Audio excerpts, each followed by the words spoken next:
Hello, good evening everyone. आज का topic है मानव में आहार एवं पोषण। यानी इससे पहले अपन ने पढ़े वो सारे फिजिक्स के टॉपिक थे, दैनिक जीवन में भौतिकी। तो अपना फिजिक्स पूरा कंप्लीट हो चुका है। आज से स्टार्ट है जीव विज्ञान। जीव विज्ञान में पहला टॉपिक मानव में आहार एवं पोषण। ये जीव विज्ञान का सबसे इंपॉर्टेंट टॉपिक है। इसमें से हमेशा 2 या 3 क्वेश्चन आते हैं, 2 या 3। तो सबसे पहला संतुलित आहार किसे कहते हैं? तो ऐसा आहार जैसे नाम से अपने को लग रहा है संतुलित। संतुलित का मतलब बैलेंस, बैलेंस डाइट। यानी कि ऐसा आहार जिसके अंदर हमारे शरीर की आवश्यकता के लिए सभी पोषक तत्व उचित मात्रा में उपस्थित हो, उसी को अपन क्या बोलेंगे? संतुलित आहार। और इसका क्या काम होगा? जब अपने शरीर के लिए सभी पोषक तत्व उचित मात्रा में उपलब्ध होंगे तो हम अपने शरीर की वृद्धि होगी, वो इजीली हो जाएगी। इसके अलावा अपने शरीर को टाइम टू टाइम प्रॉपर ऊर्जा मिलती रहेगी। तो ऐसा आहार जिसमें शरीर की आवश्यकता के लिए सभी पोषक पदार्थ उचित मात्रा में उपस्थित हो, संतुलित आहार कहलाता है। यह शरीर की वृद्धि एवं अच्छे स्वास्थ्य के लिए आवश्यक होता है। इसके अलावा शरीर को ऊर्जा की आपूर्ति करता है। ये हो गया संतुलित आहार। Next slide. नेक्स्ट स्लाइड है दैनिक जीवन में काम करते हैं तो उसके लिए कितनी ऊर्जा की आवश्यकता होती है, मिनिमम ऊर्जा की कितनी रिक्वायरमेंट होती है।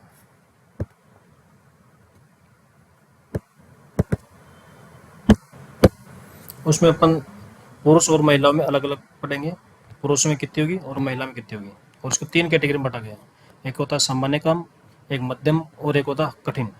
तो सामान्य तो ऐसा काम होता है बिल्कुल आराम से होता है, बिल्कुल मेहनत नहीं करनी पड़ती, बिल्कुल आराम से बैठ के कर सकते हैं। उसको बोलेंगे अपन कम परिश्रम वाला काम, कम परिश्रम वाला सामान्य काम। दूसरा काम ऐसा होगा जिसमें मध्यम परिश्रम करना पड़ेगा, थोड़ा चलना भी पड़ेगा, भाग दौड़ भी करनी पड़ेगी। और एक ऐसा होगा बिल्कुल कठोर परिश्रम वाला, जिसके अंदर मजदूरी वाला काम हो गया, बहुत ज़्यादा हार्ड काम, पसीने वाला, उसको बोलेंगे कठोर परिश्रम। तो इसमें सबसे पहला स्त्री। स्त्री के लिए क्या जरूरत पड़ेगी? सामान्य काम के लिए तो 2100 कैलोरी की जरूरत पड़ेगी, मध्यम परिश्रम के लिए 2500 की, और कठोर परिश्रम के लिए 3000 कैलोरी की जरूरत पड़ेगी। ये किसके लिए? स्त्रियों के लिए। अगर यही चीज़ पुरुषों के लिए पूछे तो कम परिश्रम के लिए 2500 कैलोरी, फिर उससे मध्यम के लिए 3000 और कठोर के लिए 3600। तो इसको याद करने का तरीका है कि सबसे पहले अपने को क्या याद होना चाहिए? महिलाओं वाला। महिलाओं का याद हो गया 2100, 2500 और 3000। तो पुरुषों के लिए क्या करना है? इस 2500 3000 को उठा के यहाँ से कहाँ रख दो? यहाँ रख दो, यहाँ पे। कैसे? इसमें क्या था? 2100, 2500 और 3000। तो यहाँ से स्टार्ट हो जाएगा 2500 सेकंड वाला, और 3000, और 3000 ऊपर एक 3600 हो जाएगा।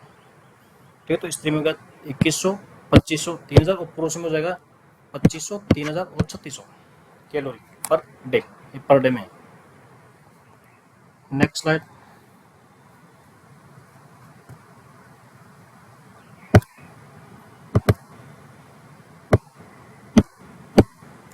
नेक्स्ट स्लाइड अपन जो संतुलित आहार की बात कर रहे हैं कि जिसके अंदर भोजन अपने शरीर के लिए आवश्यक पोषक तत्व उचित मात्रा में उपस्थित होते हैं।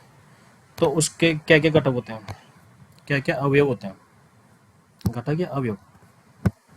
तो उसको 2 भागों में बांटते हैं, एक तो मैक्रोमोलिक्यूल्स और एक माइक्रोमोलिक्यूल्स। मैक्रोमोलिक्यूल्स के अंदर वो आएंगे जिसकी अपने को बहुत ज़्यादा जरूरत होती है। इसमें आता है प्रोटीन, लिपिड और कार्बोहाइड्रेट। कार्बोहाइड्रेट, प्रोटीन और लिपिड, ये किसमें आएगी? वृहद अणु या मैक्रोमोलिक्यूल्स में। इसके बाद दूसरे तो सूक्ष्म अणु। ये भी शरीर के लिए बहुत आवश्यक होते हैं, लेकिन इनकी जो जरूरत होती है, रिक्वायरमेंट होती है, बहुत कम मात्रा में होती है। और वृहद अणु की भी रिक्वायरमेंट बहुत ज़्यादा मात्रा में होती है। तो जो सूक्ष्म अणु आएंगे उसमें आएगा एक तो विटामिन, एक आएगा खनिज लवण, और तीसरा जाएगा जल। ठीक है। जल अपने शरीर में बेसिक ऑलरेडी बहुत ज़्यादा मात्रा में होता है, लेकिन ये जल होगा वो सूक्ष्म अणु की तरह आएगा। तो वृहद अणु में कार्बोहाइड्रेट, प्रोटीन, वसा, सूक्ष्म अणुओं में विटामिन, खनिज लवण और जल। Next slide. नेक्स्ट स्लाइड ये है कि कोई आदमी फास्टिंग, उपवास करता है तो बुखार रहता है, तो उस कंडीशन में जैसे 3 दिन तक खाना नहीं खाया, कभी कभी 10 दिन तक खाना नहीं खाया, तो उस कंडीशन के अंदर अपने शरीर को बाँचते हुए अपन कोई खाना खा नहीं रहे, तो अपने शरीर को जो ऊर्जा की आपूर्ति होगी शरीर के अंदर से होगी। तो सबसे पहले कहाँ से होगी? कार्बोहाइड्रेट, जो शरीर के अंदर कार्बोहाइड्रेट का संचय किया होगा उससे होगी। सेकंड नंबर पे किससे होगी? लिपिड से। और थर्ड नंबर पे होगी प्रोटीन से। ठीक है। तो कार्बोहाइड्रेट का जो संचय होता है ग्लाइकोजन के रूप में अपने यकृत में होता है, और कुछ मात्रा में मसल्स के रूप में होता है। तो वो फास्टिंग के टाइम जो ग्लाइकोजन होता है,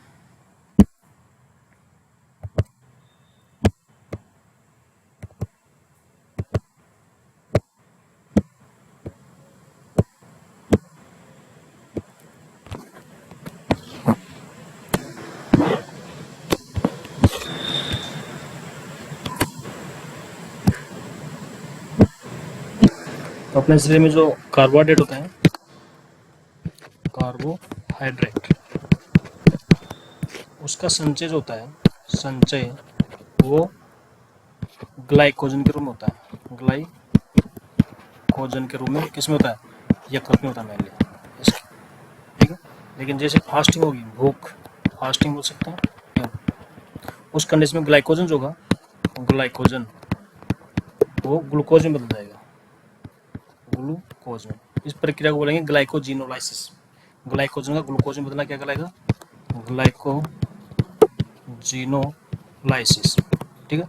तो सबसे पहले जो ऊर्जा की आपूर्ति होगी वो किस समय, वो कार्बोहाइड्रेट्स होगी, और उसकी आपूर्ति किसके रूप में होगी, ग्लूकोज के रूप में, ठीक है।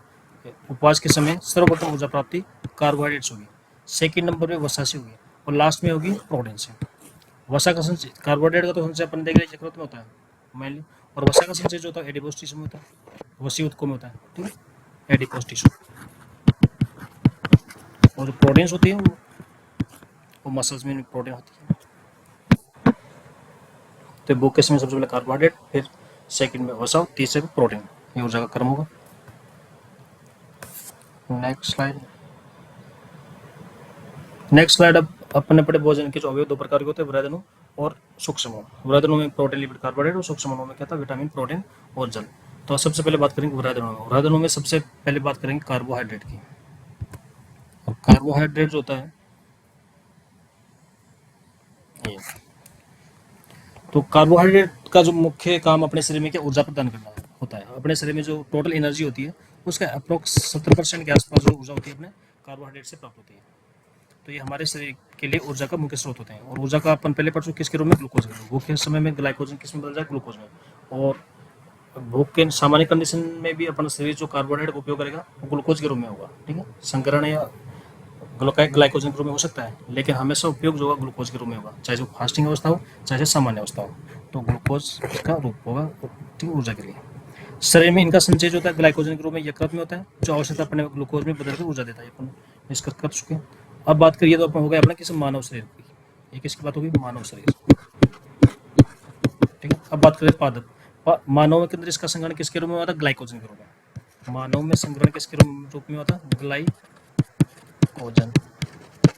और पादपों में इसका संचय जो होगा या संग्रहण होगा स्टार्च के रूप में, स्टार्च के रूप में, ठीक है। तो पादप में ऊर्जा अथवा कार्बोहाइड्रेट का संचय होगा स्टार्च के रूप में होता है। स्टार्च और ग्लाइकोजन दोनों क्या होते हैं, पॉलीसेकेराइड होता है। इसके अलावा रक्त के अंदर एक हिपेरिन नाम का एक प्रतिस्कंदक पाया जाता है, जो कि अपने शरीर में रक्त को जमने से रोकता है। अगर अपने शरीर में रक्त जम गया तो आदमी सर्वाइव नहीं कर पाएगा, मर जाएगा। तो उसको जमने से रोकना जरूरी होता है। उसके लिए अपने शरीर में नेचुरली एक एंटीकोएगुलेंट या प्रतिस्कंदक पाया जाता है, जिसका नाम होता है हिपेरिन। तो वो क्या होता है, नेचर से वो भी कार्बोहाइड्रेट होता है। तो हिपेरिन क्या होता है, कार्बोहाइड्रेट, ठीक है, जो शरीर में रक्त को जमने से रोकता है। तो इसमें तीन चीजें हो गई, एक पहला हो गया ग्लाइकोजन, इस पहला ग्लाइकोजन पड़ा, दूसरा पड़ा अपने स्टार्च, तीसरा पड़ा हिपेरिन। तीनों के तीनों क्या है, कार्बोहाइड्रेट है। ग्लाइकोजन का तो क्या होता है, अपने जीवों के अंदर यकृत में संचय होता है कार्बोहाइड्रेट का, और स्टार्च का होता है पादपों में। और हिपेरिन क्या है, नेचुरली एंटीकोएगुलेंट यानी प्राकृतिक प्रतिस्कंदक अपने शरीर में पाया जाता है, जो कि रक्त को जमने से रोकता है। इसके बाद में बात करते हैं कार्बोहाइड्रेट के प्रकार। कार्बोहाइड्रेट जो होता है वो तीन प्रकार का होता है, ठीक। इसको अपन स्लाइड,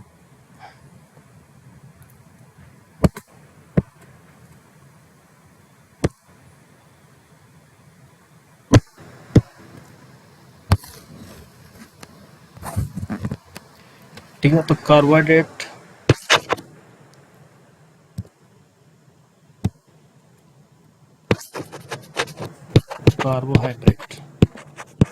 जो होता है तीन प्रकार का होता है।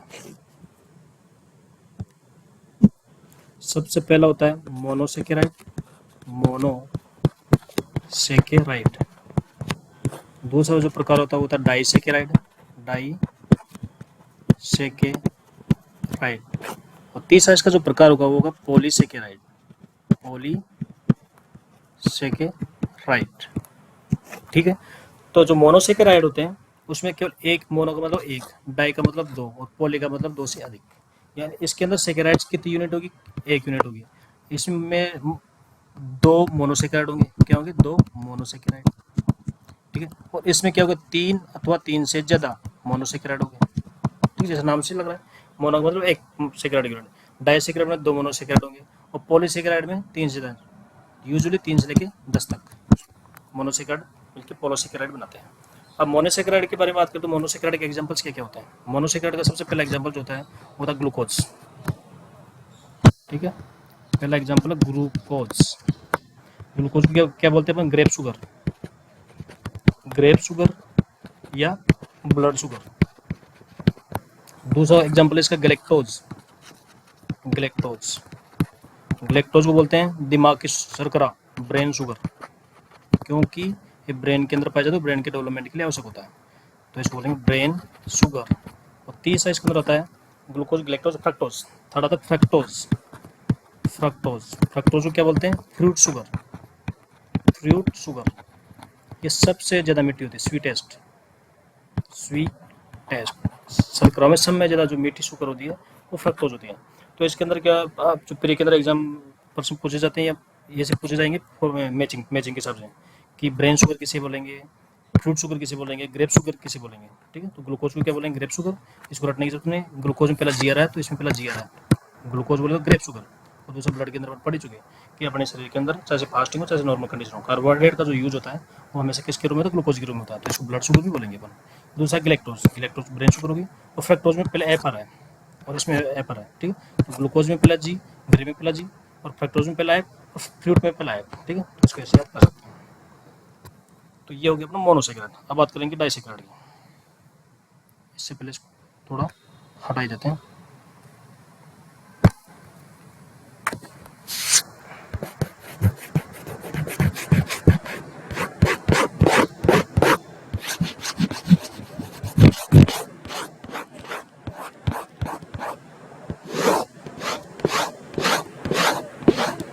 ठीक है,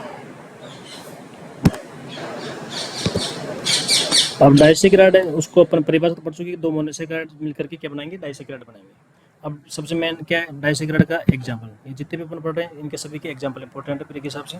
बाकी इनके जो बेसिक कंसेप्ट है याद नहीं हो तो भी चलेगा, एग्जाम्पल आना ही चाहिए। तो डाइसेक्राइड पहला एग्जाम्पल जो होगा सुक्रोज।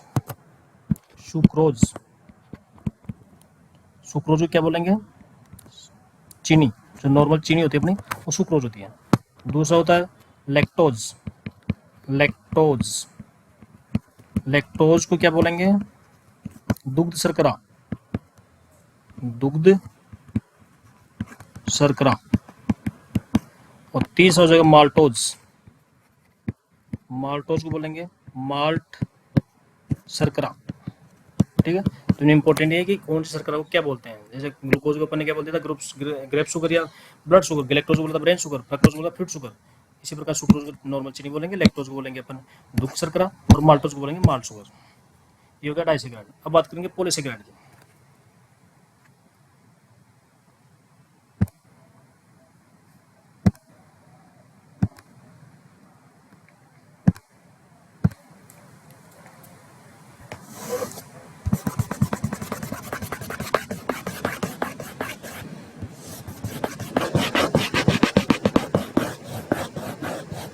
ठीक है, तो पॉलीसेक्राइड जो होते हैं जो इम्पोर्टेंट है उन्हीं को देखेंगे आप। सबसे पहले इम्पोर्टेंट पॉलीसेक्राइड जो होगा वो है,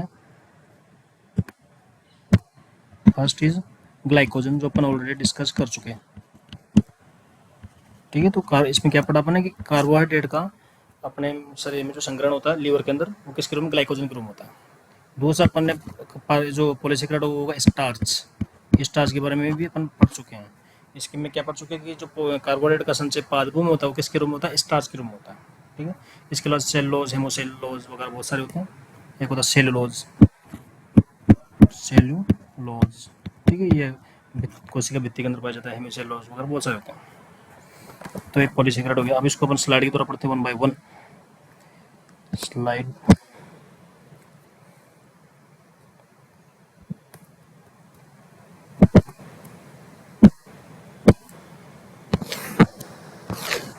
फर्स्ट वन इज कार्बोहाइड्रेट। ये हमारे शरीर में ऊर्जा का मुख्य स्रोत होते हैं, ग्लूकोज के रूप में ऊर्जा देते हैं। शरीर में इनका संचय ग्लाइकोजन के रूप में यकृत में होता है, आवश्यकता अपना ग्लूकोज में ऊर्जा देते हैं। ठीक है, बाद में इसका संचय कार्बोहाइड्रेट का संचय हो चुका है और हिपेरियन का अपन पढ़ चुके हैं। तो ऑलरेडी ये स्लाइड अपन पढ़ चुके पहले। Next slide.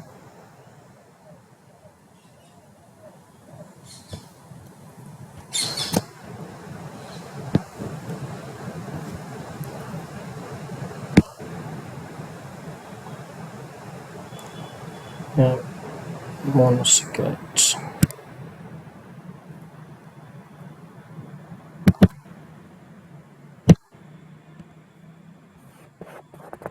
Yes, next slide इधर है।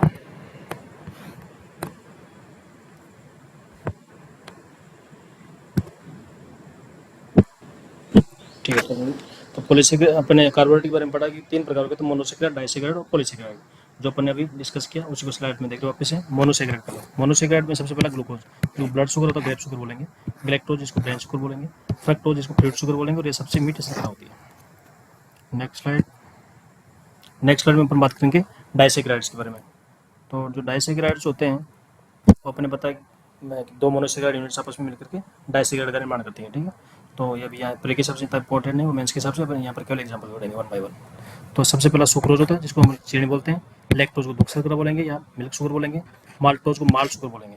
ठीक है, इस पर पॉलीसेक्राइड, पॉलीसेक्राइड में सबसे फर्स्ट वन ग्लाइकोजन, इसको डिस्कस कर चुके अपन, स्टार इसको डिस्कस कर चुके, और सेलुलोज जो तो पादप की कोशिका भित्ति के अंदर पाई जाती है, और एक होता है काइटिन। ठीक है, ये 4 पॉलीसेक्राइड होते हैं मैन।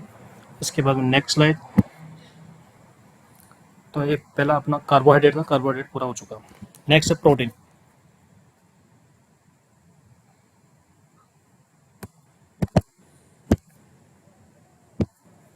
तो प्रोटीन में सबसे पहले अपन बात करेंगे प्रोटीन किससे मिलकर बनता है। तो प्रोटीन का निर्माण होता है अमीनो अम्लों से आपके आपस में जुड़ने से होता है, और अमीनो अम्ल किस बंध के द्वारा आपस में जुड़ते होता है, पेप्टाइड बॉन्ड। ठीक है, तो प्रोटीन का निर्माण अमीनो अम्लों के आपस में पेप्टाइड बंधों के द्वारा जुड़ने से होता है। ठीक है, तो इनका निर्माण अमीनो अम्लों के आपस में पेप्टाइड बंधों द्वारा जुड़ने से होता है। और इसका जो मुख्य स्रोत होता है प्रोटीन का, वो दूध होता है, अंडा होता है, मांस होती है और मछली होती है। ठीक है, तो सब अच्छे स्रोत इसके होते हैं वो दूध और अंडा होता है, मांस मछली भी होती है। और इनका जो प्रमुख कार्य जो होता है प्रोटीन का होता है, हम अपने शरीर की बिल्डिंग ब्लॉक, शरीर का निर्माण, अपने जो हड्डियाँ हैं, मसल्स हुए, ये सब में प्रोटीन पाए जाते हैं। तो शरीर का निर्माण करना, और दूसरा ऊर्जा की आपूर्ति। ऊर्जा का मुख्य स्रोत क्या होता है शरीर में, वो अपने पड़ा कार्बोहाइड्रेट, मेनली 70% के आसपास, 55-70% के आसपास जो ऊर्जा देता है वो कार्बोहाइड्रेट देता है। ठीक है, उसके बाद में प्रोटीन देता है। इसके अलावा इसका निर्माण, हार्मोन्स का निर्माण, एंजाइम्स का निर्माण और एंटीबॉडी यानी प्रतिरक्षकों का निर्माण भी प्रोटीन के द्वारा ही होता है। तो पहला काम है शरीर का निर्माण करना, दूसरा काम है शरीर को ऊर्जा की आपूर्ति करना, और थर्ड काम है हार्मोन, एंजाइम और प्रतिरक्षकों का निर्माण, वो भी प्रोटीन के द्वारा ही होता है। इसके एग्जाम्पल से पहला एल्बुमिन। एल्बुमिन जो होता है अपने ब्लड के अंदर पाई जाने वाला सबसे बड़ा प्रोटीन होता है, और ये अपने शरीर के ब्लड कोलोइडल ऑस्मोटिक प्रेशर, जो अपना खून होता है उसके अंदर जो प्राशन दाब होता है उसको बनाए रखने का इसका प्रमुख काम होता है एल्बुमिन का। ठीक है, इसके अलावा न्यूक्लियोप्रोटीन होता है, ग्लाइकोप्रोटीन होता है, ये प्रोटीन के सिंपल से एग्जाम्पल है। ठीक है, तो एल्बुमिन, न्यूक्लियोप्रोटीन यहाँ पर एग्जाम्पल इसके प्रोटीन के। Next slide. तो यहाँ पर केवल अपने को एग्जाम्पल याद रखना है, बाकी क्या करता, कहाँ पाया जाता है था याद, इसको एल्बुमिन याद कर सके। तो एल्बुमिन किस में पाया जाता है, ब्लड, ब्लड यानी खून, रक्त, रक्त में पाया जाता है। ठीक है, और वहाँ पे क्या करता है, परासरण दाब, परासरण दाब को बनाए रखता है। Next slide. नेक्स्ट स्लाइड वसा। प्रोटीन पहला हुआ कार्बोहाइड्रेट, दूसरा प्रोटीन। अब थर्ड टॉपिक है वसा।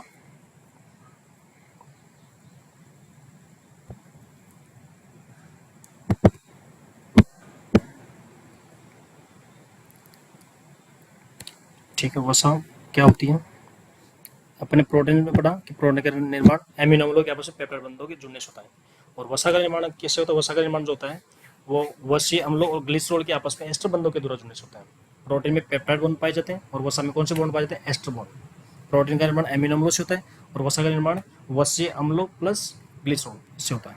तो इनका निर्माण वसीय अम्लों के और ग्लिसरॉल के आपस में एस्टर बंध, कौन सा बॉन्ड, एस्टर बंध के द्वारा जुड़ने से होता है। तो सिंपली पूछा जा सकता है कि प्रोटीन में कौन सा बंध पाया जाता है और वसा में कौन। तो प्रोटीन में पेप्टाइड और वसा में एस्टर बंध। अब वसीय अम्लों के प्रकार, वसीय अम्लों को बेसिकली 2 भागों में बांटा गया है, एक तो होता है संतृप्त वसीय अम्ल सेचुरेटेड, और दूसरा असंतृप्त या अनसेचुरेटेड वसीय अम्ल। तो सेचुरेटेड वसीय अम्ल होते हैं संतृप्त, इनके अंदर सिंगल बॉन्ड पाया जाएगा, कार्बन कार्बन के बीच में कैसा बॉन्ड पाया जाएगा, सिंगल बॉन्ड, ये तो हो गया संतृप्त वसीय अम्ल। आगे बढ़ेंगे असंतृप्त वसीय अम्ल। असंतृप्त वसीय अम्ल में कार्बन कार्बन के बीच में क्या पाया जाएगा, सामान्यतः डबल बॉन्ड पाया जाएगा। ठीक है, तो सबसे पहले डिस्कस करते हैं संतृप्त वसीय अम्ल क्या होता है। अपने शरीर के अंदर सीधी सी बात है कि अगर देसी भाषा में समझना चाहिए तो वे सभी वे सभी मतलब ऑयल जिनको अपन सर्दियों के टाइम में देखिए आराम से वो जम जाते हैं, सर्दियों वे सभी ऑयल जो सर्दियों के टाइम में आराम से जम जाते हैं, वे सारे के सारे किस में आएंगे, संतृप्त वसीय अम्लों में आएंगे। ठीक है, नारियल का तेल आराम से जम जाता है, घी होता है चाहे देसी हो, वनस्पति की घी हो, कैसा भी घी हो, वो भी आराम से जम जाता है। पाम ऑयल का जो पीपा होता है वो भी आराम से जम जाता है।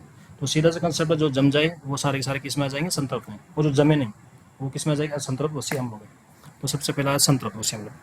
और दूसरी बात, जो संतृप्त वसीय अम्ल होते हैं उनमें एलडीएल कोलेस्ट्रॉल ज़्यादा होगा, और असंतृप्त में क्या होगा, एचडीएल कोलेस्ट्रॉल। एलडीएल कोलेस्ट्रॉल की मीनिंग होती है लो डेंसिटी लिपिड, ठीक है। और जो लो डेंसिटी लिपिड एलडीएल, ये अपने स्वास्थ्य के लिए हानिकारक होते हैं, हार्ट डिजीज को बढ़ाते हैं। तो ये क्या होता है, बैड कोलेस्ट्रॉल कहलाता है, कि इसको क्या बोलेंगे अपन, बैड कोलेस्ट्रॉल, ठीक है। तो संतृप्त वसीय अम्लों में क्या होता है, ये एलडीएल कोलेस्ट्रॉल का निर्माण करते हैं जो स्वास्थ्य के लिए हानिकारक होता है। और एग्जाम्पल सीधा सा कंसेप्ट है, जो जम जाते हैं, नारियल का तेल भी जम जाता है, पाम ऑयल भी जम जाता है, और घी भी जम जाता है। तीन इसके संतृप्त वसीय अम्लों के उदाहरण हो गए। नेक्स्ट है असंतृप्त वसीय अम्ल। असंतृप्त वसीय अम्ल जो होते हैं वो जमेंगे नहीं, ठीक है। और यहाँ उल्टा होगा, उसमें तो क्या था, एलडीएल की मात्रा ज़्यादा होती है जो कि स्वास्थ्य के लिए हानिकारक है, जबकि असंतृप्त वसीय अम्ल होते हैं उनमें एचडीएल की मात्रा ज़्यादा होती है जो कि स्वास्थ्य के लिए लाभदायक होता है और हार्ट डिजीज से थोड़ा बचाता है। तो ये एचडीएल कोलेस्ट्रॉल यानी गुड कोलेस्ट्रॉल का निर्माण करते हैं। इसका एग्जाम्पल है ऑलिव ऑयल, सरसों का तेल और मूंगफली का तेल। ये तीनों के तीनों तेल हैं, इनको अपन देखते हैं कि ये कभी भी सर्दी के टाइम सामान्य जमेंगे नहीं, ठीक है। तो ये हो गए असंतृप्त वसीय अम्ल, ठीक है, नॉर्मल टेम्परेचर पे जमते नहीं। इसके अलावा एक आता ओमेगा 3 फैटी एसिड, ये RS3 में 2 बार आ चुका है, 2 बार आ गया, ठीक है। तो जो ओमेगा 3 फैटी एसिड है वो भी क्या है, एक प्रकार के असंतृप्त वसीय अम्ल का ही उदाहरण है। और असंतृप्त वसीय अम्ल है, इसका मतलब इसमें एचडीएल यानी गुड कोलेस्ट्रॉल की मात्रा ज़्यादा होगी और एलडीएल यानी बैड कोलेस्ट्रॉल की मात्रा कम होगी। चूँकि इसमें गुड कोलेस्ट्रॉल की मात्रा ज़्यादा है यानी स्वास्थ्य के लिए लाभदायक है, तो हार्ट डिजीज से अपने को बचाने का काम करता है ओमेगा 3 फैटी एसिड, ठीक है। ये किस किस के अंदर मिलता है, ये सब में ज़्यादा मछली में मिलेगा, उसके अलावा अलसी में मिलेगा, सरसों में मिलेगा और सोयाबीन में मिलेगा, ठीक है। तो ये असंतृप्त प्रकार का वसीय अम्ल होता है, हृदय रोगियों के लिए फायदेमंद होता है क्योंकि इसमें भी एचडीएल ज़्यादा होगा, क्या होगा, एचडीएल ज़्यादा होगा और एलडीएल कम होगा क्योंकि असंतृप्त प्रकार का हो गया। एग्जाम्पल मछली में समय ज़्यादा होगा, अलसी और सोयाबीन, ठीक है। इसके अलावा सरसों में भी होता है, सरसों, ठीक है। ये हो गया omega 3 fatty acid. Next slide. अब नेक्स्ट स्लाइड वसा की आल और बात करें, पहला प्रोटीन कार्बोहाइड्रेट पढ़ा अपने, दूसरा पढ़ने पढ़ा प्रोटीन। अब तीसरा टॉपिक चलता है वसा। वसा के अंदर अपन क्या पढ़े, पहला संतृप्त, दूसरा असंतृप्त प्रकार के वसीय अम्ल, और अब पढ़ेंगे वसा के क्या कार्य होते हैं। तो वसा का जो सबसे पहला कार्य होता है अपने शरीर का तापमान नियंत्रण।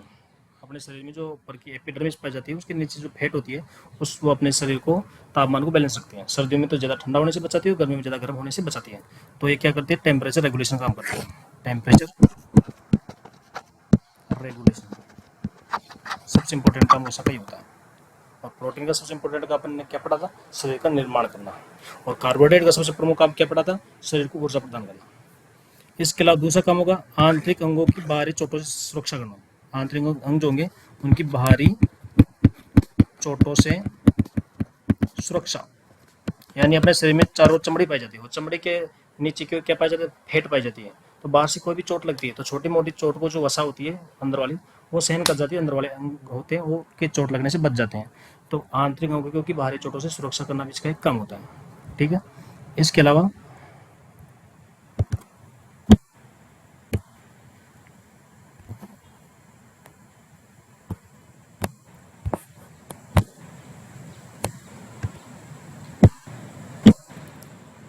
इसके अलावा उपवास के समय शरीर को ऊर्जा देना, ये अपन पहले पढ़ चुके हैं कि उपवास के समय अपने शरीर को सबसे पहले ऊर्जा देगा कार्बोहाइड्रेट, दूसरे नंबर पे आएगा कौन, वसा, लास्ट में जो नंबर आएगा वो आएगा किसका, प्रोटीन का।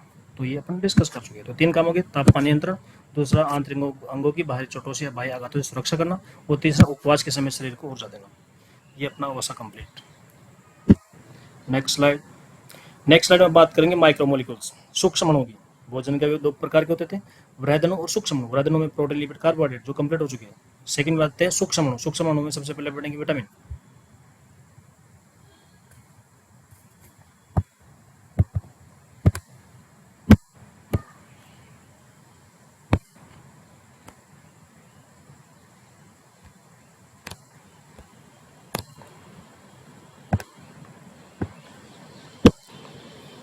ठीक है, तो सब बेसिकली विटामिन जो होते हैं वो 2 प्रकार के होते हैं।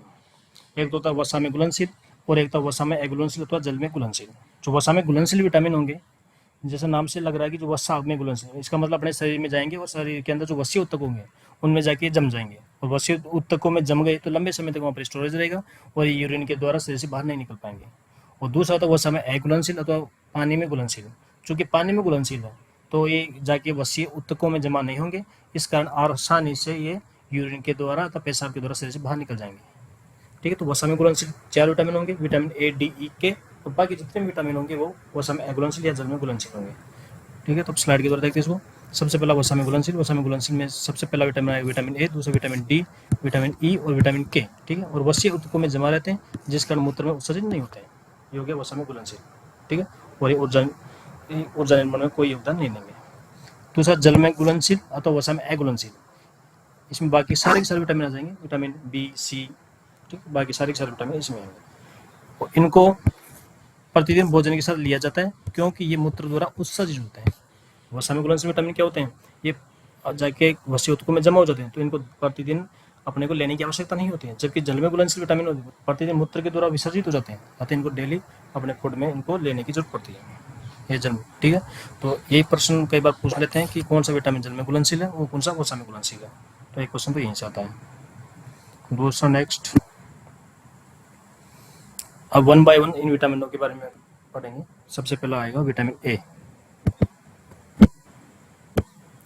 ठीक है, तो विटामिन ए के बारे में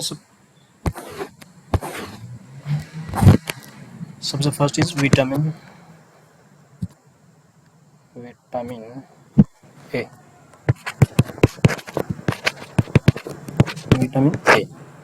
विटामिन ए क्या होता है, जो सबसे पहले इनको पढ़ने क्या किस प्रकार से पढ़ेंगे। हर विटामिन होता है और हर विटामिन का एक एक उपनाम होता है। तो सबसे पहला क्वेश्चन तो यह था कि कौन सा विटामिन का क्या नाम है क्रॉस मैचिंग में। ठीक है, तो सबका उपनाम याद रहना चाहिए। दूसरा हमें अपने को याद रहना चाहिए कि इन विटामिन का क्या काम है। ठीक है, और तीसरी बात रहनी चाहिए सबसे इम्पोर्टेंट, इस विटामिन की कमी से क्या रोग होता है। ठीक है, तो पहला उपनाम, दूसरा अगर वो विशेष काम कर रहा था विशेष काम, और तीसरा क्या रोग होता है इसकी कमी से। तो 3 फॉर्मेट में इनको पढ़ना हर विटामिन को। तो सबसे पहले बात करेंगे विटामिन ए के बारे में। तो विटामिन ए का जो उपनाम होगा वो होगा रेटिनोल। क्या नाम होगा इसका, रेटिनोल। ठीक है, तो उस अपने पढ़ा क्या काम करता है विशेष। तो जो ये विटामिन ए अपने आंखें जो होती है, आंखों में रोडोप्सिन नामक वर्णक का निर्माण करता है। वर्णक, ठीक है, रोडोप्सिन वर्णक होता है आंखों के अंदर, जो कि रात्रि के समय में देखने में काम आता है। ठीक है, यह रोडोप्सिन वर्णक का निर्माण करता है। तीसरा, इसकी कमी से क्या रोग होगा। ठीक है, ये तो होगा इसका उपनाम, ये होगा इसका विशेष काम, और तीसरा हो जाएगा कमी से क्या रोग होगा, कमी से क्या रोग होने वाला है। ठीक है, तो इसकी कमी से क्या रोग होगा, एक तो रतौंधी हो जाएगा, क्योंकि रोडोप्सिन का निर्माण करता है। रोडोप्सिन क्या करता है, रात के समय देखता है, तो इसकी कमी से क्या होगा, रात के समय नहीं दिख पाएगा, और रात के समय नहीं देखेंगे तो उस रोग को बोल देंगे रतौंधी। तो रतौंधी किसकी कमी से होता है, विटामिन ए की कमी से। ठीक है, दूसरा एक होता है जीरोप्थेल्मिया। दूसरा रोग हो जाता है जीरोप्थेल्मिया। इसमें क्या होता है, आंखें सूख जाती है, सूखी आंख, आंखों में आंसू नहीं आते, सूखी आंख हो जाती है। ठीक है, अब इसको देखेंगे स्लाइड के द्वारा।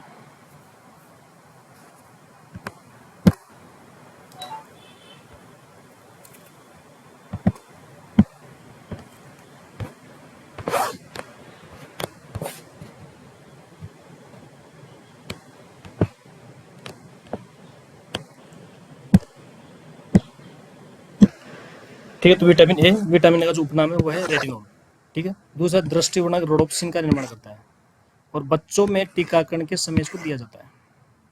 ठीक है, बच्चों का जो टीकाकरण कार्यक्रम होता है, तो टीकाकरण कार्यक्रम में विटामिन ए को दिया जाता है। वेरी इंपॉर्टेंट कि एक तो बच्चों की डिलीवरी, जो बच्चों की डिलीवरी होती है वो, तो बच्चों में 2 प्रकार के टीके दिए जाते हैं विशेष, यहाँ पर 2 प्रकार के विटामिन का योगदान है। तो बच्चों में पहला होगा जन्म के तुरंत बाद हॉस्पिटल में तुरंत बाद कौन सा विटामिन देते हैं, विटामिन के। और विटामिन के का क्या काम होता है, अपने शरीर में प्रोथ्रोम्बिन और रक्त स्कंदन कारकों का निर्माण करना। ठीक है, तो बच्चों के अंदर ब्लीडिंग से बचाने के लिए डिलीवरी होने के तुरंत बाद विटामिन के लगाया जाता है।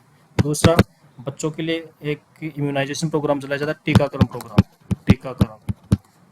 प्रोग्राम में कौन सा विटामिन देते हैं, उसमें देते हैं विटामिन ए। ठीक है, तो ये 2 इम्पोर्टेंट फैक्ट है कि जन्म के तुरंत बाद तो लगाया जाएगा विटामिन ए, जो कि खून बहने से रोकेगा, और दूसरा इम्यूनाइजेशन प्रोग्राम में विटामिन दिया जाता है, वो विटामिन ए इसी खुराक पिलाई जाती है। ठीक है, इसके अलावा एंटीऑक्सीडेंट विटामिन कौन कौन से होते हैं, एंटीऑक्सीडेंट।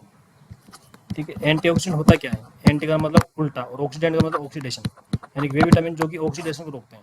और ऑक्सीडेशन को रोकने का मतलब ये होता है कि अपने शरीर में बन रहे जितने फ्री रेडिकल्स होते हैं उनको बनने से रोकेंगे, फ्री रेडिकल्स बन गए तो उनको हटा देंगे, शरीर को डिटॉक्सीफाई कर देंगे। तो 3 विटामिन होते हैं एंटीऑक्सीडेंट का काम करते हैं। सबसे पहला विटामिन ए, दूसरा विटामिन सी और तीसरा विटामिन ई। ये 3 विटामिन जो होंगे वो एंटीऑक्सीडेंट होंगे, विटामिन ए, विटामिन सी और विटामिन ई। ठीक, ये इंपॉर्टेंट फैक्ट है, तो इसको आप स्लाइड में देखते हैं। ठीक है, तो सबसे पहला विटामिन है क्या? एंटीऑक्सीडेंट विटामिन, क्योंकि एंटीऑक्सीडेंट में पढ़ने पड़ा विटामिन ए, विटामिन सी और विटामिन ई। 3 विटामिन जो होते हैं ए, सी और ई वो एंटी ऑक्सीडेंट होते हैं। दूसरा दृष्टिवर्णक के बारे में पढ़ चुके हैं और तीसरा इसकी कमी से ज़्यादा होती है, क्योंकि दृष्टिवर्णक के प्रोडक्शन का निर्माण नहीं होता और रात्रि के समय नहीं देख पाता। और दूसरा जीरोफ्थेल्मिया, जीरो का मतलब होता है सूखना, यानी आंखों में सूखापन। Next vitamin D. Vitamin D ऐसा विटामिन है जिसको धूप का विटामिन बोल देंगे। ठीक है, सन विटामिन बोलते हैं, क्योंकि अपने शरीर में जो स्किन हो, अपने शरीर का सबसे बड़ा जो अंग होता है उसको स्किन बोलते हैं। तो स्किन यानी अपनी चमड़ी हो सूर्य के प्रकाश की उपस्थिति में विटामिन डी का संश्लेषण कर लेती है, तो इसको अपन सन विटामिन बोलेंगे। ठीक है, तो इसको सन विटामिन या धूप का विटामिन भी बोल देते हैं, धूप का विटामिन। ठीक है, अब इसका क्या काम होता है? विटामिन डी जो था अपनी जो आहार नाल होती है ना, तो आहार नाल से कैल्शियम के अवशोषण में काम करता है, सहायता करता है। कैल्शियम का जो अवशोषण होता है उसको क्या करते हैं? बढ़ाता है। ठीक है, और कैल्शियम क्या काम करता है? कैल्शियम जाके हड्डियों व दांतों का विकास करता है। ठीक है, हड्डियों दांतों में क्या कैल्शियम और फॉस्फेट पाए जाते हैं। तो इसका जो विटामिन डी होता है वो आहार नाल में कैल्शियम के अवशोषण को बढ़ाता है, और कैल्शियम क्या करते हैं? हड्डियों और दांतों के विकास में सहायता करता है। ठीक है, तो जब इसकी कमी हो जाएगी तो कैल्शियम का अवशोषण नहीं होगा, विटामिन डी की कमी होगी तो कैल्शियम का अवशोषण नहीं होगा, और कैल्शियम का अवशोषण नहीं हुआ तो हड्डियों दांतों का विकास रुक जाएगा, हड्डियाँ कमजोर हो जाएगी। ठीक है, उसके कारण रोग हो जाएंगे, रिकेट्स, ऑस्टियोमलेशिया जैसे। तो आगे अभी स्लाइड में देखेंगे। ठीक है, तो सबसे पहला पढ़ेंगे इसका उपनाम। तो विटामिन डी का जो उपनाम है कैल्सिफेरॉल, वेरी इंपॉर्टेंट। दूसरा ये हड्डियों और दांतों के विकास में सहायक, अपन पढ़ चुके हैं। और दूसरा सूर्य के प्रकाश को पृथ्वी त्वचा के द्वारा इसका निर्माण होता है, ये भी पढ़ चुके हैं। अब कमी से रोग, वेरी इंपॉर्टेंट। 2 रोग होते हैं बच्चों में, तो होता है रिकेट्स जिसको सूखा रोग बोलेंगे, और बड़ों में होगा ऑस्टियोमलेशिया। तो बच्चों में इसकी कमी से रिकेट्स या सूखा रोग, और वयस्कों में इसकी कमी से ऑस्टियोमलेशिया, ये 2 रोग हो जाते हैं। एक आता विटामिन ई। विटामिन ई भी एंटीऑक्सीडेंट होता है, क्यों पढ़ चुके कि विटामिन ए, विटामिन सी और विटामिन ई 3 विटामिन है जो कि एंटीऑक्सीडेंट होते हैं। तो सबसे फर्स्ट पॉइंट इज प्रबल एंटीऑक्सीडेंट, पहले पढ़ चुके। ठीक है, इसके अलावा ये प्रजनन विटामिन कहलाता है, यानी कि ये जो होता है प्रजनन में सहायता करता है। ठीक है, बंध्यता को रोकता है। तीसरा ब्यूटी विटामिन, इसको सुंदरता का विटामिन भी कहते हैं। तो विटामिन ई 3 काम करता है, एक तो एंटीऑक्सीडेंट होता है, एक प्रजनन क्षमता को बढ़ाता है, और तीसरा ब्यूटी को बढ़ाता है, सुंदरता को बढ़ाता है। ठीक है, इसके अलावा सबसे इंपॉर्टेंट बात, इसका जो उपनाम है वो क्या है? टोकोफेरोल। इसका नाम है टोकोफेरोल। ठीक है, विटामिन ए का नाम क्या था? रेटिनोल। विटामिन डी का क्या नाम था? कैल्सिफेरोल। और विटामिन ई का उपनाम क्या है? टोकोफेरोल। ठीक है, इसका उपनाम जो है वो टोकोफेरोल, टोकोफेरोल। और इसकी कमी से जो रोग होगा, जैसे उल्टा कर देना, ये तो सुंदरता कम हो जाएगी, प्रजनन क्षमता में ह्रास हो जाएगा। ठीक है, तो प्रजनन क्षमता में कमी इसकी कमी से हो जाएगी। नेक्स्ट विटामिन, विटामिन के। तो विटामिन के का सबसे पहला तो क्या इसका उपनाम क्या? फिलोक्विनोन। विटामिन ई का क्या नाम था? ई का था टेकोफेरोल, और विटामिन के का उपनाम है फिलोक्विनोन, वेरी इंपॉर्टेंट। और इसका क्या काम होता है? ये रक्त स्कंदन कारक व प्रोथ्रोम्बिन के निर्माण में सहायता करता है। रक्त स्कंदन का मतलब रक्त को जमने में जो कारक काम करते हैं उनको बनाने में, और प्रोथ्रोम्बिन निर्माण में सहायता करता है। अर्थात जैसे कोई चोट लगती है तो वहाँ पर रक्त का थक्का बनता है, और रक्त का थक्का बनता है तो वहाँ पर क्या है, ये जो रक्त स्कंदन कारक वो प्रोथ्रोम्बिन है अपना रोल प्ले करता है, यानी कि ये रक्त को बहने से रोकता है, विटामिन के। ठीक है, और अपन पहले पढ़ चुके हैं कि बच्चे जो होते हैं उनमें जन्म के तुरंत बाद इसको लगाया जाता है।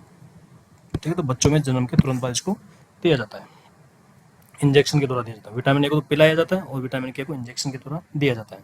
इसकी कमी से रोग, बिल्कुल, क्योंकि रक्त को जमने से रोकता है, तो कमी से क्या हो जाएगा? रक्त बहने लग जाएगा, रक्त का थक्का नहीं बनेगा, खून की कमी हो जाएगी। ठीक है, तो चोट लगने पर रक्त का थक्का नहीं बनने से अधिक रक्त बह जाएगा, इसकी कमी से रोग हो जाएगा। अब आता विटामिन बी में। तो विटामिन बी में सबसे पहला विटामिन आता है विटामिन बी1। बी1 का नाम उपनाम है थायमिन, वेरी इंपॉर्टेंट। जो क्या बोलेंगे? थायमिन। और इसकी जो कमी से रोग होता है वो वेरी इंपॉर्टेंट है, बेरी बेरी रोग। क्या रोग है? Berry berry.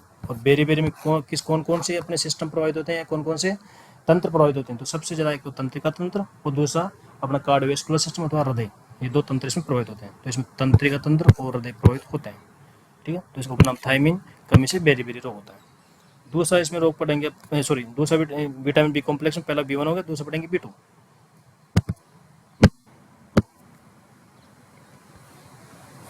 B2 का उपनाम है राइबोफ्लेविन, ठीक है।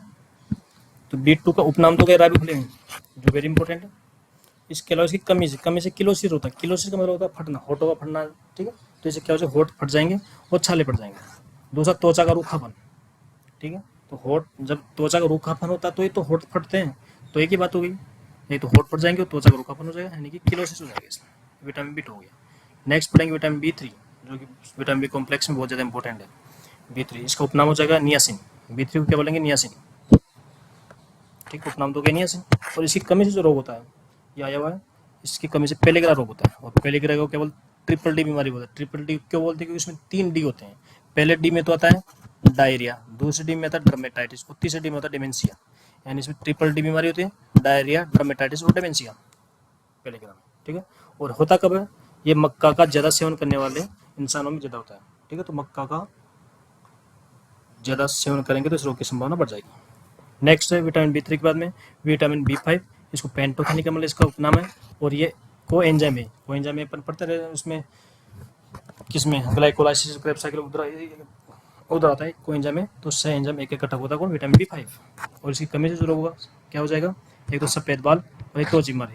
वेरी इंपॉर्टेंट कि अपने शरीर में जो बालों में जो भी काम करते हैं विटामिन, वो कौन से होते हैं, एक तो होता है विटामिन B5 पेंटोथेनिक एसिड, और एक आगे आएगा बायोटिन, विटामिन B7, ठीक है। तो विटामिन B5 और B7 ये दोनों का क्या, किस में रोल है, बालों में, ठीक है। तो उसमें भी सेम ही कंडीशन आएगी, और इसमें भी वही है, सफ़ेद बाल और त्वचा बीमारी, इसकी कमी से हो जाएगा। इसके बाद में पढ़ेंगे अपन नेक्स्ट स्लाइड विटामिन B6। तो विटामिन B6 हमको इतना पढ़ना है कि विटामिन B6 को क्या बोलते हैं, पायरोक्सिन बोलते हैं, ठीक है। विटामिन B6 का क्या नाम है, उपनाम पायरिडॉक्सिन। इसके अलावा इसमें ज़्यादा पढ़ना नहीं। फिर पढ़ते हैं विटामिन B7, जिसका अपन ऑलरेडी डिस्कस कर चुके हैं कि विटामिन B6 को बायोटिन बोलते हैं, और इसका रोल भी बालों में और त्वचा में, यानी इसकी कमी से बाल झड़ जाएंगे और त्वचा भी मरी हो जाएगी। B5 से पेंटोथेनिक एसिड से भी सेम कंडीशन थी, बाल सफ़ेद हो गए थे और वहाँ पर भी डर्मेटाइटिस से त्वचा बीमारी हो गई थी। अब आता है vitamin B9, very important. Vitamin B9 का उपनाम है फोलिक एसिड।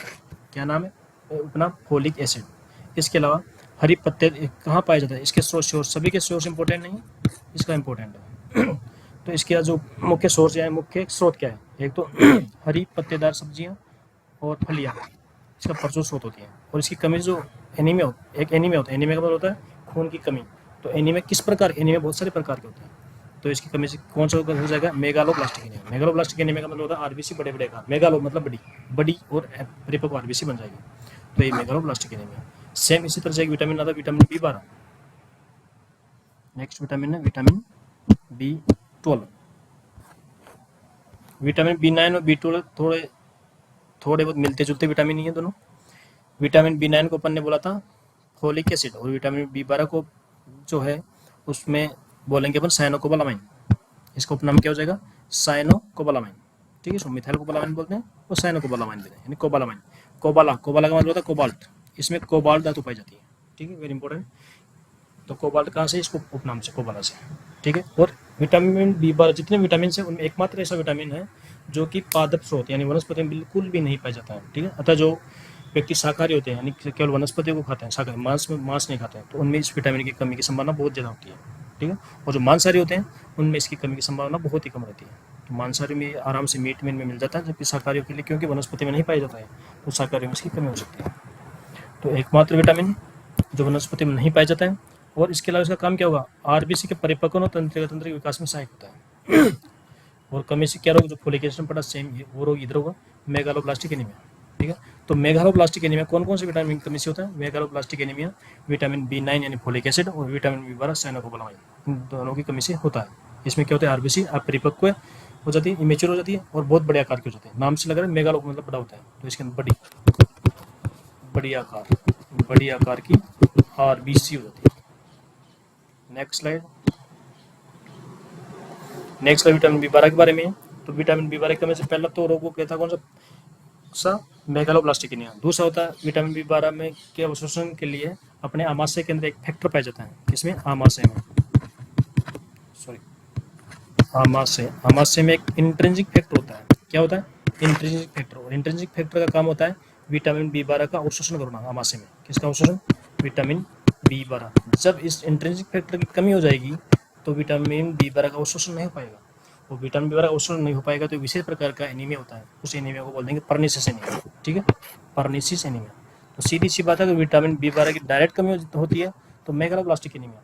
और विटामिन बी 12 के अवशोषण के लिए सहायक फैक्टर, इंट्रिंसिक फैक्टरों की जब कमी होती है तो उस कारण विटामिन बी 12 की कमी जो एनीमिया हो जाएगा उसको बोलेंगे पर्निसिस एनीमिया। तो मेगालोब्लास्टिक एनीमिया और पर्निसिस एनीमिया ये विटामिन बी 12 की कमी से होता है। ठीक है, लेकिन विटामिन बी 12 की इसमें कमी किसे? इंट्रिंसिक फैक्टर की कमी का होता है। तो इंट्रिंसिक फैक्टर की कमी से विटामिन बी 12 का अवशोषण नहीं हो पाता और पर्निसिस एनीमिया हो जाता है। इसके बाद नेक्स्ट पढ़ेंगे विटामिन सी। विटामिन सी का उपनाम एस्कॉर्बिक से, ये लगभग सबको याद होगा। अब है इसका परचो स्रोत, वेरी इंपॉर्टेंट, इसका भी इंपॉर्टेंट स्रोत है। जैसे विटामिन बी 9 का क्या स्रोत है? विटामिन बी 9 का एक तो हरी पत्तेदार सब्जियां और एक फलियां। इसका हो जाएगा आंवला और खट्टे फल, नींबू संतरा होगा, टमाटर वगैरह। ठीक है, तो आंवला एवं खट्टे फल इसके परचो स्रोत होते हैं। और इसका जो काम होता है वो कोलेजन का निर्माण होता है। ठीक है, कोलेजन निर्माण, इसके अलावा प्रतिरक्षक का निर्माण होता है, और तीसरा घावों को करने में सहायक होता है। कोलेजन का निर्माण, घाव को बनना, प्रतिरक्षा निर्माण, इन तीन में इसका वेरी वेरी इंपॉर्टेंट योगदान होता है। इसके अलावा अपन पढ़ चुके कि ये एंटीऑक्सीडेंट होता है, क्योंकि एंटीऑक्सीडेंट अपने पढ़ा था विटामिन ए, विटामिन सी और विटामिन ई। तो विटामिन सी है, तो ये तीन विटामिन क्या होते हैं? एंटीऑक्सीडेंट होते हैं। इसके अलावा वेरी इंपॉर्टेंट ये दिया हुआ है कि ताप द्वारा आसानी से नष्ट हो जाता है। विटामिन सी जो होता है उसके द्वारा तापमान को सहन नहीं कर सकता, तो थोड़े से तापमान के ऊपर ये आराम से नष्ट हो जाता है, तो विटामिन सी। इसके अलावा तो इसकी कमी से कौन सा रोग होता है? विटामिन सी की जो कमी से रोग होता है उसको बोलेंगे स्कर्वी रोग। और स्कर्वी रोग में क्या हो जाएगा? मसलों में खून आने लग जाएगा, वह कम हड्डियाँ हो जाएगी, वो कमजोर, हड्डियाँ कमजोर क्यों हो जाएगी? क्योंकि ये कोलेजन निर्माण में सहायक होता है। तो जब विटामिन सी की कमी होगी तो विटामिन सी की कमी से कोलेजन कम होगा, कोलेजन कम होगा तो इससे हड्डियाँ कमजोर हो जाएगी, हड्डी का विकास नहीं हो पाएगा। ठीक है, इसके अलावा मसलों में खून भी आ जाएगा। तो इसका उपनाम एस्कॉर्बिक, कमी से रोग स्कर्वी, और ताप के द्वारा आसानी नष्ट हो जाता है। Next slide. नेक्स्ट स्लाइड है फाइबर्स। छोटा सा टॉपिक है फाइबर्स, यानी अपने जो भोजन के अंदर रेशे है उनका क्या योगदान है और कितने प्रकार के होते हैं। सिंपल सा टॉपिक। रेशे जो होते हैं दो प्रकार के होते हैं, एक तो जल में घुलनशील रेशे और जल में अघुलनशील रेशे। तो सबसे पहला क्वेश्चन तो ये आता है, आ सकता है कि कौन सा रेशा जल में घुलनशील है, कौन सा जल में अघुलनशील है। ठीक है, तो जल में घुलनशील रेशे में तीन आते हैं, एक तो गम, एक पेक्टिन और एक म्यूसिल, ये तो जल में घुलनशील होते हैं। दूसरे होते हैं जल में अघुलनशील, उसमें लिग्निन, सेलुलोज और हेमिसेलुलोज, ये तीन होते हैं जल में अघुलनशील। ठीक है, तो ये तो क्या जल में घुलनशील और जल में अघुलनशील। अब इनका क्या कार्य होता है? ठीक है, तो चूंकि फाइबर है, ठीक है, फाइबर यानी रेशा, तो फाइबर में क्या पानी को अवशोषण करने की क्षमता बहुत ज्यादा होती है। तो जैसे अपन फाइबर युक्त डाइट लेंगे तो आहार नाल के अंदर, तो जैसे अपन फाइबर डाइट लेंगे तो उसमें पानी अवशोषण की क्षमता ज़्यादा होती है फाइबर्स में। जब पानी का अवशोषण ज़्यादा होगा तो आहार नाल में क्या होगा? हाइड्रेशन आराम से रहेगा, तो उसमें कब्जी यानी कॉन्स्टिपेशन की संभावना कम हो जाएगी। इसके साथ ही आहार नाल के कैंसर की संभावना भी कम हो जाएगी। और जब भी पहला काम तो ये होगा। दूसरा काम, जब रेशा अपने आहार नाल में रहेगा ये फाइबर, तो ये एंटरहेपेटिक सर्कुलेशन के द्वारा जो बिलिरुबिन का अवशोषण होता है उसको रोक देता है। उसके कारण तो क्या करेगा? पीलिया को संभावना को कम कर देगा। दूसरा मधुमेह जो रोग होता है डायबिटीज मेलाइटिस, उसकी संभावना को भी कम कर देता है, तो दूसरा ये काम करेगा। ठीक है, तो चूंकि अनार में रहता है तो बाकी जो खनिज लवण विटामिन है उनके अवशोषण को अवरोध कर देता है। ठीक है, तो इसकी तीन चीज़ें इंपॉर्टेंट, तीन फैक्ट इंपॉर्टेंट याद रखने कि एक तो है इनकी अधिक जल अवशोषण क्षमता के कारण एक कब्ज व अनार में कैंसर की समस्या को कम कर देते हैं। ठीक है, दूसरा मधुमेह व पीलिया रोग को अवरोधक होता है। केवल तसा याद रखना अपने को कि मधुमेह को और पीलिया रोग को होने से बचाता है। ये नहीं याद रखना कि क्या मैकेनिज्म, एंटरहेपेटिक सर्कुलेशन क्या होता है, क्या बिलिरुबिन, यहाँ पर याद करने की जरूरत नहीं है। ठीक है, तो मधुमेह पीलिया को रोकने में सहायक हुआ। तीसरा है विटामिन और खनिज लवणों के अवशोषण में बाधक होता है। ठीक है, तो जब फाइबर पड़ा रहेगा तो इनका अवशोषण नहीं हो पाएगा विटामिन और खनिज लवणों का। Next slide. नेक्स्ट स्लाइड है वेरी इंपॉर्टेंट, ये 2 या 3 बार क्वेश्चन आया इससे कि किस में कौन सा अम्ल पाया जाता है, किस में कौन सा अम्ल पाया जाता है। ठीक है, तो 7 एग्जाम्पल है, कौन सा अम्ल किस में पाया जाता है, इसमें क्रॉस मैचिंग के रूप में या डायरेक्ट क्वेश्चन आ जाता है इसमें, तो 1 by 1 ये याद होना चाहिए। सबसे पहला एसिटिक अम्ल, एसिटिक अम्ल किस में मिलेगा? सिरका में मिलेगा। दूसरा सीट्रिक अम्ल, सीट्रिक अम्ल नींबू में, संतरा में और टमाटर मिलेगा। लेकिन यहाँ पर याद रखनी इंपॉर्टेंट बात यह कि टमाटर में 2 प्रकार के अम्ल मिलते हैं, पहला सीट्रिक अम्ल और दूसरा ऑक्जेलिक अम्ल, ऑक्जेलिक। ठीक है, तो टमाटर में सीट्रिक भी मिलेगा और ऑक्जेलिक मिलेगा। एक है मेलिक अम्ल, मेलिक अम्ल किस में मिलेगा? एप्पल, सेव में, मेलिक किस में मिलेगा? सेव में। ऑक्जेलिक अम्ल चाय में मिलेगा। इसके अलावा टमाटर में डिस्कस कर चुके, टमाटर में सीट्रिक अम्ल और ऑक्जेलिक एसिड दोनों पाए जाते हैं। इसके अलावा फॉर्मिक अम्ल चींटियों में और मधुमक्खियों के डंक में पाया जाता है। चींटी और मधुमक्खी जब काट लेती है तो बहुत ज़्यादा जलन और स्वेलिंग हो जाती है, वो किस कारण होती है? फॉर्मिक अम्ल के कारण होती है। इसके अलावा टार्ट्रिक एसिड या टार्ट्रिक अम्ल वो पाया जाता है इमली में। इसके अलावा लैक्टिक अम्ल वो पाया जाता है दूध और दही में। ठीक है, तो ये आहार एवं पोषण जो बायोलॉजी का फर्स्ट टॉपिक था वो कंप्लीट है। Thank you.